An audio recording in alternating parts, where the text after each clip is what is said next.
Hey, Riverside Rockets. It is Mrs. Wilkebush. This is for my Warriors Book Club buddies. We are going to be doing chapter 4 today. Here we go. Chapter 4. Shocked yowls rose from the clan cats and echoed through the forest.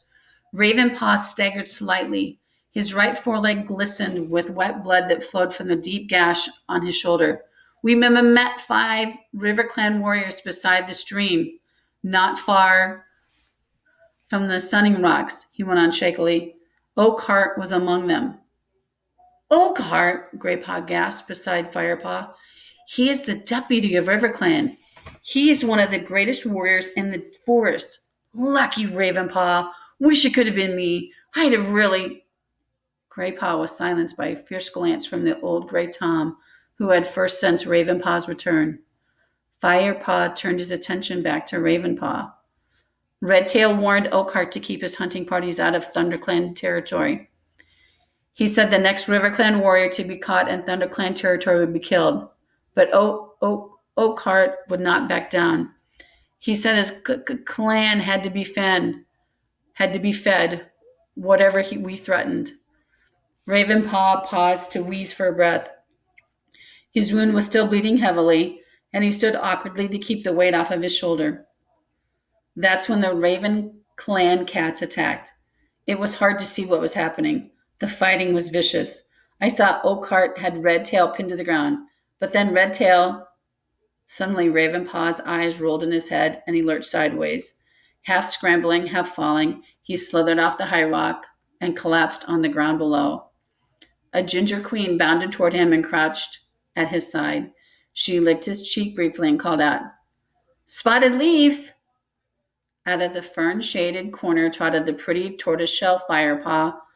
The pretty tortoiseshell Firepaw had noticed sitting beside Greypaw earlier. She hurried over to Ravenpaw and mewed for the queen to stand back. Then she used her small pink nose to roll the apprentice over so she could take a good look at his wound.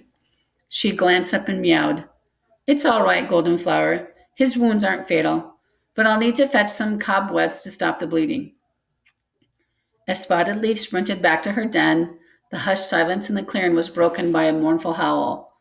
All the eyes turned to the direction that it had come. A massive brown tabby staggered through the gorse tunnel. Between his sharp teeth, the warrior held not prey, but the lifeless body of another cat. He dragged the tattered creature from the center of the clearing. Firepaw craned his neck and glimpsed at the flash of bright ginger tail hanging limply in the dust. Shock rippled through the clan like a chill breeze. Beside Firepaw, Greypaw dropped into a crouch as grief swept over him. "Redtail!" "How did this happen?" Tigerclaw demanded Bluestar from her position on the high rock. Tigerclaw let out a scruff of Redtail's neck fall between his mouth. He looked steadily back at Bluestar. "He died with honor, struck down by Oakheart. I couldn't save him, but I managed to take Oakheart's life while he was still gloating over his victory." Tigerclaw's voice was strong and deep. "Redtail's death was not in vain, for I doubt we'll see River Clan hunters in our territory again." Firepaw glanced at Greypaw. The apprentice's eyes were dark with sadness. After a moment's pause, several of the cats moved forward to lick Redtail's bedraggled fur. As they grinned, they purred hushed phrases to the dead warrior. Firepaw whispered into Greypaw's ear, "What are they doing?" Greypaw didn't take his eyes off the dead cat as he replied, "His spirit may have left us to join the Star Clan, but the clan will share tongues with Redtail one last time." "Star Clan?" Firepaw echoed. "It's the tribe of heavenly warriors that watches over all clan cats. You can see them in the silver pelt." Firepaw looked confused, so Greypaw explained. "Silver pelt is the thick band of stars you see each night stretching across the sky. Each star is a Star Clan warrior. Redtail will be among them tonight." Firepaw nodded, and Greypaw stepped back to share the tongues with the dead deputy. Bluestar had remained silent while the first cats came to pay their respects to Redtail. Now she leaped down from the high rock and walked slowly toward Redtail's body. The other cats retreated and watched as their leader crouched down to share tongues with her old comrade one last time. When she had finished, she raised her head and spoke. Her voice was low and thick with grief, and the clan listened in silence. Redtail was a brave warrior. His loyalty to ThunderClan could never be doubted. I always relied on his judgment, for it bore witness to the needs of the clan and was never swayed by self-interest or pride. He would have made a fine leader. Then she lowered herself onto her belly, her head bowed, and her paws stretched neatly before her, and silently she grieved for her lost friend. Several other cats came and lay down beside her, their bowed heads and hunchbacks echoing her mournful pose. Firepaw watched. He had not known Redtail, but he couldn't help feeling moved as he witnessed the clan mourn. Graypaw came and stood beside him again. Dustpaw will be sad, he remarked. Dustpaw? Redtail's apprentice. The brown-striped tabby over there. I wonder who his new mentor will be. Firepaw glanced over at the small Tom who squatted near Redtail's body, staring unseeing at the ground. Firepaw looked past him to the clan leader. How long will Blue Star sit with him? He asked. Probably the whole night, replied Graypaw. Redtail was her deputy for many, many moons. She won't want to let him go too quickly. He was one of the best warriors, not as big and powerful as Tigerclaw or Lionheart, but quick and clever. Firepaw looked at Tigerclaw, admiring the strength and swelled in his powerful muscles and broad head. His massive body showed signs of his warrior life. One of his ears was split into a deep V shape, and the thick scar sliced the bridge of his nose. Suddenly, Tigerclaw stood up and stalked over to Ravenpaw. Spotted Leaf was crouching near Tigerclaw's wounded apprentice, using her teeth and front paws to press wads of cobweb onto his shoulder wound. Firepaw leaned toward Graypaw and asked, What's Spotted Leaf doing? Stopping the bleeding. It looked like a nasty cut, and Ravenpaw seemed really shaken up. He's always been a bit jumpy, but I've never seen him this bad before. Let's go and see if he's woken up yet. They made their way through the grieving cats toward the spot where Ravenpaw lay and settled themselves a respectful distance away to wait until Tigerclaw had finished speaking. So, Spotted Leaf, Tigerclaw addressed the tortoise shell with a confident meow. How is he? Do you think you can save him? I've spent a lot of time training him up, and I don't want my efforts to be wasted at the first battle. Spotted Leaf didn't look up from her patient as she replied, Yes, a pity. A pity if, after all your valuable training, he dies in his first fight, eh? Firepaw could hear a teasing purr in her soft mew. Will he live? Tigerclaw demanded. Of course, he just needs rest. Tigerclaw snorted and looked down at the motionless black shape. He grabbed Ravenpaw with one of his front claws. Come on, then, get up. Ravenpaw didn't move. Look at the length of that claw, Firepaw hissed. Too right, replied Graypaw with feeling. I know I wouldn't want to get into a fight with that. I know I wouldn't want to get into a fight with him. Not so fast, Tigerclaw. Spotted Leaf placed her paw over Tigerclaw's sharp talon and gently moved it away. This apprentice needs to keep as still as possible until the cut has healed. We don't want him opening his wounds by jumping about trying to please you. Leave him alone. Firepaw found himself holding his breath as he waited for Tigerclaw's reaction. He guessed that a few cats dared to give orders to a warrior like that. The big tabby stiffened and seemed about to speak when Spotted Leaf mewed teasingly. Even you know better than to argue with a medicine cat, Tigerclaw. Tigerclaw's eyes flashed at the little tortoiseshell's words. I wouldn't dare argue with you, dear Spotted Leaf, he purred. He turned to leave and caught sight of Graypaw and Firepaw. Who's this? He asked, Graypaw towering above them. He's the new apprentice, Graypaw mewed. He smells like a kitty pet, snorted the warrior. I was a house cat, Firepaw meowed boldly, but I'm going to be but I am going to train to be a warrior. Tiger Claw looked at both of them with sudden interest. Ah, yes. Now I remember. Blue Star mentioned that she had stumbled across some stray kitty pet. So she's actually going to try you out, is she? Firepaw sat up very straight, anxious to impress his distinguished clan warrior. That's right, he meowed respectfully. Tiger Claw eyed him thoughtfully. Then I shall watch your progress with interest. Firepaw puffed his chest out proudly as Tiger Claw stalked away. Do you think he liked me? I don't think Tiger Claw likes any apprentices, whispered Graypaw. Just then, Ravenpaw stirred and twitched his ears. Has he gone? He mumbled. Who? Tiger Claw? Replied Graypaw, trotting toward him. Yes, he's gone. Hi there, Firepaw began, about to introduce them. Go away, both of you, Spotted Leaf protested. How am I meant to help this cat with all these interruptions? She impatiently flicked her tail at Graypaw and Firepaw and pushed her way between them and her patient. Firepaw realized she was serious despite the lively glimmer in her warm amber eyes. Come on then, Firepaw, mewed Graypaw. I'll show you around. See you later, Ravenpaw. The two cats left Spotted Leaf with Ravenpaw and walked across the clearing. Graypaw looked thoughtful as he was clearly taking his duties as guide very seriously. You know the high rock already, he began, flicking his tail toward the big smooth rock. Blue Star always addresses the clan from there. Her den is down there. He lifted his nose toward a hollow on the side of the high rock. Her den was carved out many moons ago by the ancient stream. Hanging lichen draped the entrance, sheltering the leader's nest from the wind and rain. The warriors sleep over there, Graypaw went on. Firepaw followed him to a large bush a few paces away from the high rock. There was a clear view from here right down to the gorse entrance into the camp. The branches of the bush hung low, but Firepaw could see a sheltered space inside where the warriors made their nest. The senior warriors sleep nearest the center where it's the warmest, explained Graypaw.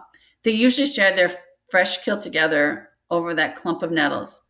The younger warriors eat nearby. Sometimes they are invited to join the senior warriors for eating, which is a big honor. What about the other clan cats? Firepaw asked, fascinated but feeling rather overwhelmed by all the traditions and rituals of clan life.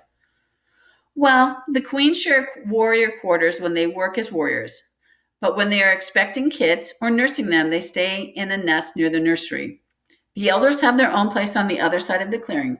Come on, I'll show you. Excuse me. Firepaw trotted after Graypaw across the clearing and past the shadowy corner where Spotted Leaf had her den. They stopped behind a fallen tree that sheltered a patch of lush grass. Crouched among the soft greenery were four elderly cats, tucking into a plump young rabbit. Dustpaw and Sandpaw would have brought them that, whispered Graypaw. One of the apprentice's duties is to catch fresh kill for the elders. Hello, youngsters, one of the elders greeted Graypaw. Hello, Small Ear, mewed Graypaw, nodding respectfully. This must be our new apprentice. Firepaw, isn't it? Meowed a second Tom. His patchy fur was dark brown, and there was only a stump where his tail should have been. That's right, Firepaw replied, copying Graypaw's polite nod. I'm Half-Tail, purred the brown Tom. Welcome to the clan. Have you two eaten? Meowed Small Ear. Fingerpaw and Graypaw both shook their heads. Well, there's enough here. Dustpaw and Sandpaw are turning into fine hunters. Would you mind if these youngsters shared a mouse, One-Eye? The pale green queen who lay beside him shook her head. Firepaw noticed that one of her eyes was clouded and sightless. What about you, Dappletail? The other elder, a tortoiseshell she-cat with a gray muzzle, meowed, and a voice cracked with age. Of course not. Thank you, mewed Graypaw eagerly. He stepped forward and took a large mouse from the pile of prey, then dropped it at Firepaw's feet. You still haven't tasted mouse, he asked. No, Firepaw admitted. He suddenly felt excited by the warm smells that were rising from this piece of fresh kill. His whole body quivered at the thought of sharing his first real food as a clan member. In that case, you can have the first bite. Just save me some. Graypaw dipped his head and stood back and gave Firepaw room. Firepaw crouched down and took a large bite from the mouse. It was juicy and tender and sang with the flavors of the forest. What do you think? Graypaw asked Graypaw. Fantastic, mumbled Firepaw, his mouth still full. We'll move over then, mewed Graypaw, stepping forward and bending his head to take a bite. As the two apprentices shared the mouse, they listened to the elders talk among themselves. How long before Blue Star appoints a new deputy? Asked Small Air. What did you say, Small Air? Mewed One Eye. I think your hearing has become as poor as your eyesight, snapped Small Air impatiently. I said, how long before Blue Star appoints a new deputy? One Eye ignored Small Air's irritated reply and spoke instead to the tortoiseshell queen. Dappletail, do you remember the day many moons ago when Blue Star herself was appointed deputy? Dappletail mewed earnestly. Oh, yes. It was not long after she lost her kits. She will not be happy to be appointing a new deputy, Small Air observed. Redtail served her long and well, but she'll need to make up her mind quickly. According to the clan custom, the choice has to be made before moon high after the death of the old deputy. At least this time the choice is obvious, meowed Halftail. Firepaw raised his head and looked around the clearing. What could Halftail mean? To Firepaw, all the warriors looked worthy of becoming deputy. Perhaps he meant Tiger Claw. After all, he had avenged Redtail's death. Tiger Claw was sitting not far off, his ears angled toward the elders' conversation. As Firepaw stretched with his tongue to lick the last traces of the mouse from his whiskers, Blue Star's voice called from the high rock. Redtail body still laying in the clearing below, pale gray in the fading light. A new deputy must be appointed, she meowed. But first, let's give thanks to the Star Clan for the life of Redtail. Tonight he sits with his fellow warriors among the stars. Silence fell as all the cats looked up into the sky, which was beginning to darken as evening crept over the forest. And now I shall name ThunderClan's new deputy, Blue Star continued. I say these words before the body of Redtail so that his spirit may hear and approve my choice. Firepaw looked at Tiger Claw. He couldn't help noticing the hunger in the big warrior's Amber's eyes as he stared up at the high rock. Lionheart, meowed Blue Star, will be the new deputy of ThunderClan. Firepaw was curious to see Tiger Claw's reaction, but the dark warrior's face revealed nothing as he moved to congratulate Lionheart with a nudge so hearty that it almost pushed the golden tabby off balance. Why didn't she make Tiger Claw deputy? Firepaw asked Graypaw. Probably because Lionheart has been a warrior longer, so he has a lot more experience, Graypaw murmured back, still looking up at Blue Star. Blue Star spoke again. Redtail was also a mentor to young Dustpaw. Since there must be no delay in training of our apprentices, I shall appoint Dustpaw's new mentor immediately. Dark Stripe, you are ready for your first apprentice, so you will continue Dustpaw's training. You had a fine mentor in Tiger Claw, and I expect you to pass on some of the excellent skills you were taught. The tabby warrior swelled with pride as he showed his acceptance with a solemn nod. He strode over to Dustpaw, bent his head, and rather awkwardly touched noses with the new apprentice. Dustpaw flicked his tail respectfully, but his eyes were dull with grief for his lost mentor. Blue Star raised her voice. I shall keep a vigil with Redtail's body tonight, but before we bury him at sunrise. She jumped down from the high rock and walked over to lie beside Redtail's body once more. Many of the other cats joined her, Dustpaw, and Small Ear among them. Should we sit with them too? Firepaw suggested. He had to admit the idea didn't appeal to him much. It had been a busy day, and he was beginning to feel tired. All he wanted to do was to find somewhere warm and dry and to curl up and sleep. Graypaw shook his head.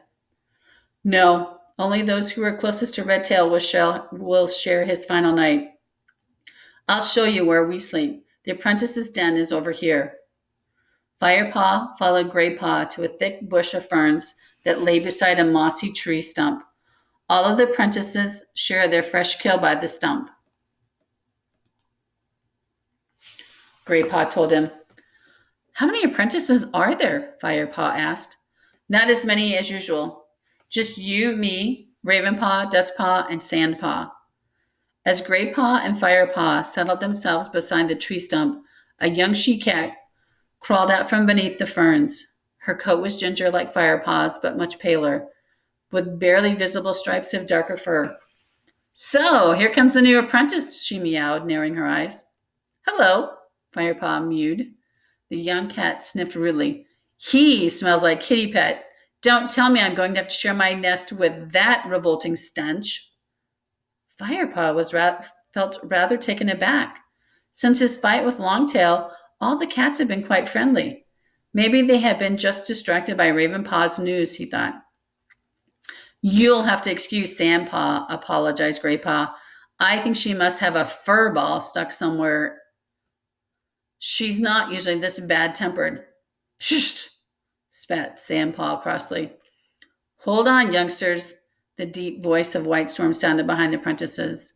Sandpaw, as my apprentice, I expected you to be a little more welcoming to this newcomer. Sandpaw held up her head and looked defiant.